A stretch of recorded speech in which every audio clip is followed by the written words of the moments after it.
All right, hey everybody, welcome back to our next edition in this series. Today we're going to be talking about content, one of my favorite topics because in the world of AI, because we've been generating content with AI for a while. So if you're new to this, my name's Adam Hofmann.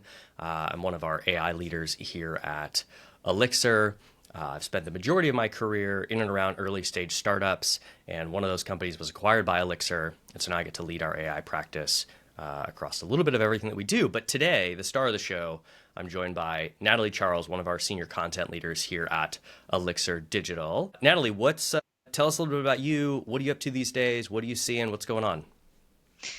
Thanks, Adam. Hi, everybody. So there's a lot going on in the world of content, or just marketing in general, or just the world in general, perhaps. Obviously, AI is hitting everything. So I'm working a lot internally and with our clients to sort of make sure that we're using AI in the most effective way, to make sure it's working as hard for us as possible, to make sure we're using it ethically, and instilling that wisdom as well into our clients as we go along. So that's pretty much my days at the moment, working with AI, figuring out how to get the best from it. Love it. Never a dull moment then, I'm sure. So I Exactly. wanted to get started. Let's talk about the like no regrets AI wins. So I always like to pull the curtains back just a little bit or open them up. So where are we seeing success with AI? How are we using it? What are some of the best practices that you and the team have come up with? Yeah, sure. So I think there's been a lot of wins that we've had with AI, and oftentimes what we're seeing is that the simplest ones can often be the highest reward, sort of the lowest risk, high reward sort of approach to it. So there's things like drafting content, literally getting from a blank page to a first draft in mere moments, which may have taken a lot longer before, and especially if you factor in things like writer's block. So creating piece of content, blogs, stuff for social channels, internal comms, and that really quickly as a starting point.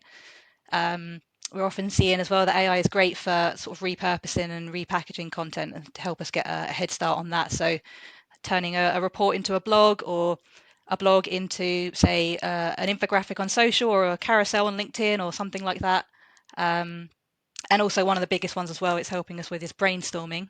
So obviously when you're sort of stuck or in need of a new direction, AI really helps us sort of spark insight into that, gives us ideas, topics, headlines, tone shifts, guidance, that kind of thing. So I'd say they're probably the three key areas that we're seeing it, yeah, being a winner for us. Yeah, I love those use cases. We're obviously seeing them pop up with clients a ton as we're advising them. But I think some of the things that I'm excited about, just one workflow in particular to dial in because to differentiate between just using a large language model to produce content straight away versus taking a more agentic approach and some of the stuff that we're seeing there internally that's becoming more and more possible. You mentioned content repurposing. So, how do you take an existing asset and then atomize it or chop it up into a bunch of different assets? Video is a great example of that, right? Like you could take a transcript from our video today and from one piece of content create dozens of other versions below it. And so setting up the agentic workflows to be able to power that takes content to the next level. But my question back for you is how are you and the team working together to, my favorite new word, to eliminate work slop or AI slop that, is popping up around the web, meaning people just put stuff into AI, it comes back, no human review, they post it and it's like it's just not that good. And so I know for us, a key part of the way that we approach things is it's always got a human review on it. So what are some of the best practices that you've seen around that?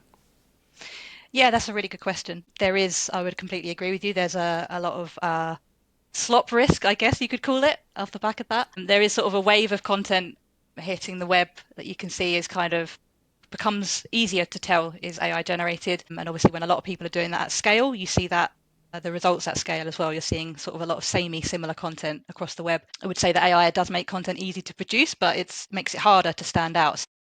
As you say, keeping human copywriters and content specialists in the mix is really key. Some ways that we're doing that is we're ensuring that we're building in manual reviews to content that's created from LLMs. And there's always a human checkpoint to make sure that we can apply the right nuance. That could be emotional nuance, brand nuance, the right kind of things that we need to polish up the content, make sure it's working as hard as possible, that it's not just a one and done draft. I think the key here is sort of knowing what to delegate to AI. And kind of what to elevate through your own creativity. Um, I'd say that it's probably fair to say that the goal isn't really to automate creativity as such, more just to free up the time for us to be more creative. Yeah, no, I totally agree. I think that freeing us up to do the more creative parts, the more critical thinking parts, the differentiation, it's a great way to articulate this partnership between humans and AI. So I want to pivot a little bit because I know that we as a company, one thing I think it's cool about what we do is we could be both the content producer role for companies, but we can also advise clients on how to set up this motion for them internally.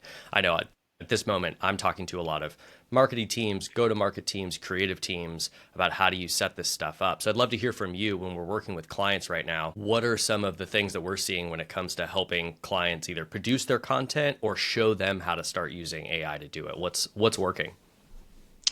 Yeah, so I think that it's fair to say that nearly every client we work with are already experimenting with AI, perhaps more specifically for this conversation, LLMs. And so the question is less about sort of whether to use it and more about how to use it well.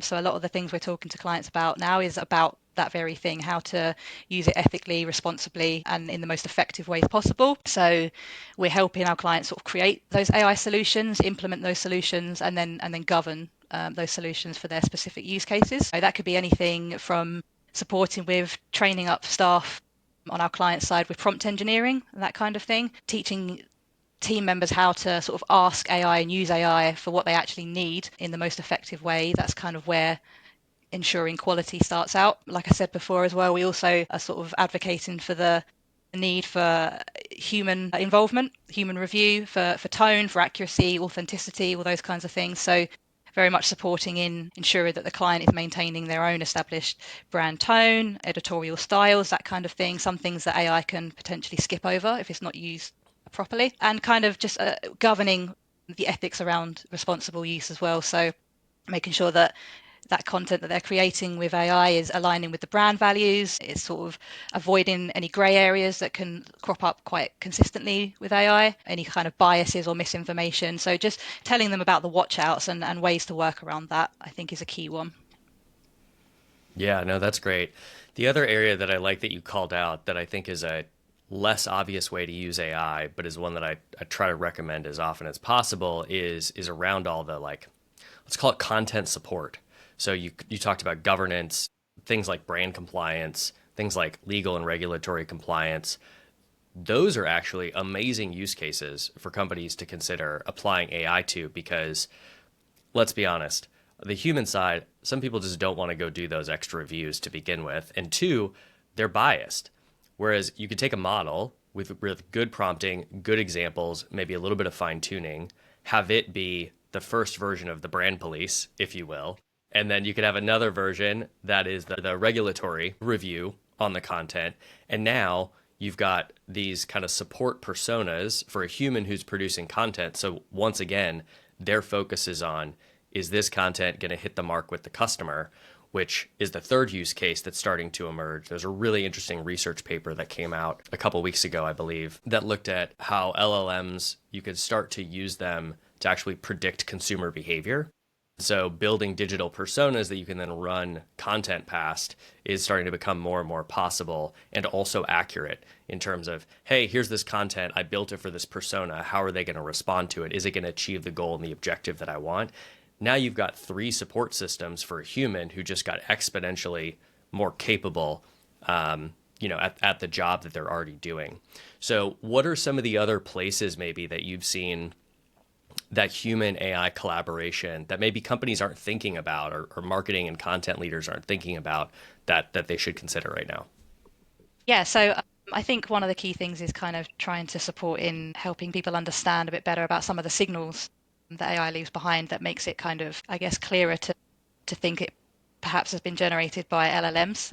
So sort of helping clients understand the generic phrasing that the LLMs sort of fall back on, the way that certain phrases and sentences are used quite a bit, inserted as a sort of general consistency to content that it's creating. But sort of really helping to spot those signals so that they can be avoided. And I guess the key way in doing that is to make clients aware that those are some things to look out for. And then I guess just sort of pull them back to the original support of a copywriter, which would be, how to overcome those things, how to really apply their own brand personality to those things. And I think another way that we're sort of implementing this change and sort of rolling it out would be things like workflows, how we build the use of AI into workflows, sort of making sure we know when we want AI to be involved, when we want humans to be involved, what the feedback process looks like for that, and really just sort of starting to factor it into how we work on a wider scale. Yeah, that's so spot on. And we're seeing that not just in content teams, but across everything that we do. And what's been interesting is that for us, I'd say about a year ago, 1 to 2 years ago, we did two things. One was build POCs for people and build kind of the initial strategy. Like, but really what that meant was help us think about how AI might impact our organization and what we should be doing today. Now what's happened is that so many companies have gone the POC route. Maybe they've got some things in production, but they've given their team tools to use, just, ChatGPT or Claude or Jasper, pick your favorite tool. And now they're coming back to us and saying, okay, we've given our team the tools, we've built some POCs, but we're not like seeing the results. And now we're having much more interesting conversations where you pull back the covers a little bit and you realize, okay, a couple of things have happened. One is that we just gave people a tool without clear use cases and expectations about if this thing, is it just save time, but you just get 5 things done faster, or is it saves you time, so get 10 things done. So what's the metric that we're measuring success by there? That also means that we applied it to a very specific part in the process without zooming out and saying, let's look at AI as a capability, not just a single point tool, and say, how can we redesign this entire workflow? And so in the case of content, what happens to teams when one person can do, instead of just the one step in the process, they can do all 10 steps in the process and get the new piece of content, out because they're supported by agents along the way, or another teammate's review only takes a little bit of time. So we're actually spending a lot more time with clients now looking at how to redesign their teams and these workflows in this new sort of AI driven world, which I think is really fascinating. And so I think, I'd be curious for us internally, how are we kind of approaching this workflow thing and having these discussions? Like, do we have KPIs internally? Are we talking about differences in workflows and handoffs? Like, what's that look like for us so far?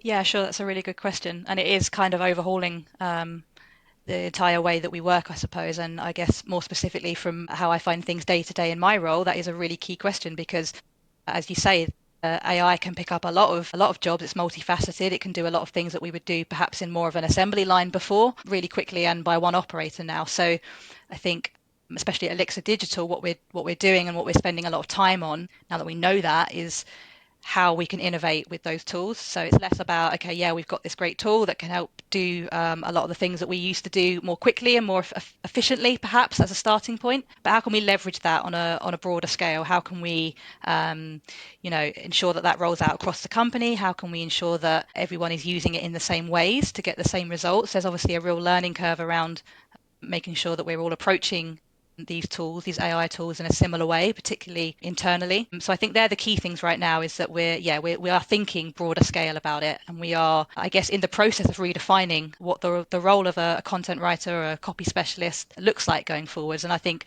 that's still very much kind of under discussion. I don't think anything's been defined exactly yet. So it's interesting to see where it's going and also to be a part of that conversation, to be able to sort of shape, our direction as a company and, all the things that goes with it. So it's exciting, but I think a lot of it remains to be seen. Yeah, I mean, you hit the nail on the head in that you're part of the conversation. And time again, I can't tell you how many times we see clients, you got the senior leaders who come up with a new fancy plan about how these people's roles are going to change. And then they're just like, well, we'll just tell them what the change is. But because those people weren't part of the conversation, or they didn't design the new way of working, or they haven't worked with the AI that's now going to be a core part of their job, when they get something, they're like, oh, what is this? I didn't want anything to do with this. Sure, there might be some people who are super excited by it, but the majority of people, when you just come to them and say, I have created a solution for you, here is your solution, they're like, wait a second, you got to give me some more context here. And that's the important part that I think that we're doing really well in, is that everybody's part of that conversation of co-designing this future state. And I don't think that we can understate or overstate how important that is for companies to really make sure that you're bringing people along, even when it might include having hard conversations about, hey, 60% of your role is going to be done by AI right now. But what that means is that you get a new 60% capacity to go do maybe the things that you've been wanting to do that are more strategic. And so I think those are really important conversations to be having. One other area, I'm going to take us like a little bit further into the future here about possibility is last week, maybe it was the week before, it's happened so fast. ChatGPT comes out with commerce, right? So you can shop on ChatGPT, you can embed apps inside of ChatGPT. And so we're starting to see tools like ChatGPT and now agents having more agency on behalf of us. Meaning the other day I ran an experiment. I said, can I get ChatGPT's new agentic browser called Atlas to go book me a flight? Which means it's got to take my intent, it's got to go to different websites, it's got to run searches, it's got to come back and tell me what the best thing is. So that gets me thinking about content. Is that what happens when I have my personal agent, you have your personal agent browsing the web looking for content for me? Does that start to change how we need to think about who and what we're producing content for? Or do you think that makes it so that, I don't know, does Elixirr Digital have a dynamic content agent that when my agent comes to look for content services and it talks to it and it's like, oh, well, I know Adam likes this, so I'm going to reposition my message so that Adam's agent gets different information. Any thoughts on kind of where we're heading with agents and how that shifts how we need to think about content? Yeah, that is an interesting question. Again, I think to an extent, a lot of that obviously does remain to be seen still. I think it's interesting that the need has been identified for us to have more agency and perhaps a little bit more autonomy over what AI is doing for us and being able to be a bit more specific about what we're asking it to do. And I guess what kinds of tasks and activities we're trusting it with as well. I think probably a key watch out, I would say, from my point of view right now is just to be double checking everything, making sure that even though it can do a lot of heavy lifting for us, and that's kind of branching out into loads of different areas. I think the key thing is close monitoring right now while it's still obviously being developed. Yeah. So certainly lots to be paying attention to. We talked mostly about written content today, text content today. Maybe in the future we can do another session on the wild world of video and images and graphics. So stay tuned for that. But Natalie, I know that you've got our kind of go-to getting started or scaling content generation with AI checklist.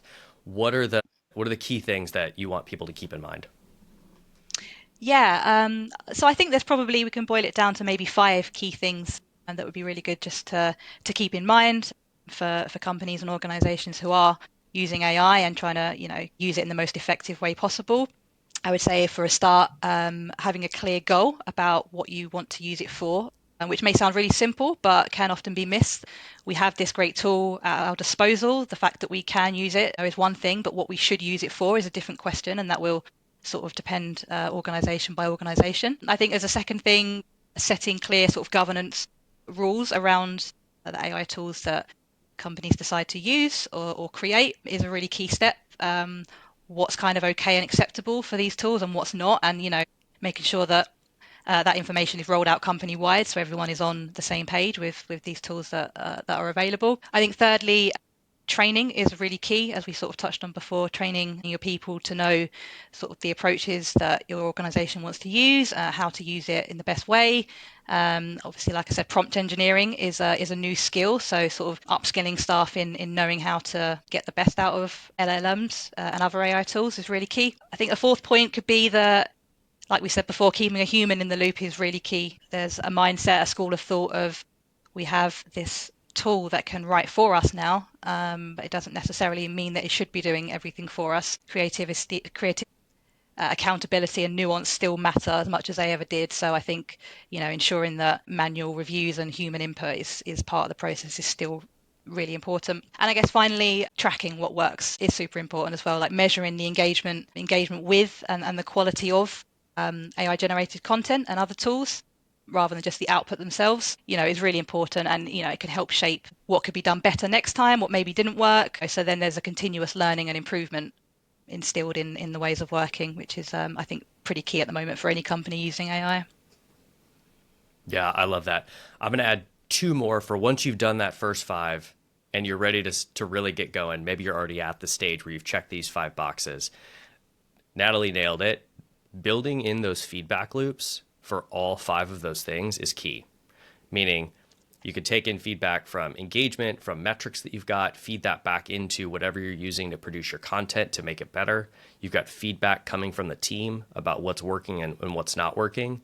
And the key thing for organizations to do today is to move from this kind of rigid, process-driven structure that we've been in for a while to an organization that's much more adaptable because of the pace of change that we're in right now. Which leads to the last point, is that once you've got AI in your team's hands, they're getting comfortable with it, you're doing some training, that's your opportunity to take a step back, make some space, and have that discussion, that co-creation, that dialogue about, okay, well, if we know AI can do these things now, that frees up a huge portion of our team's time.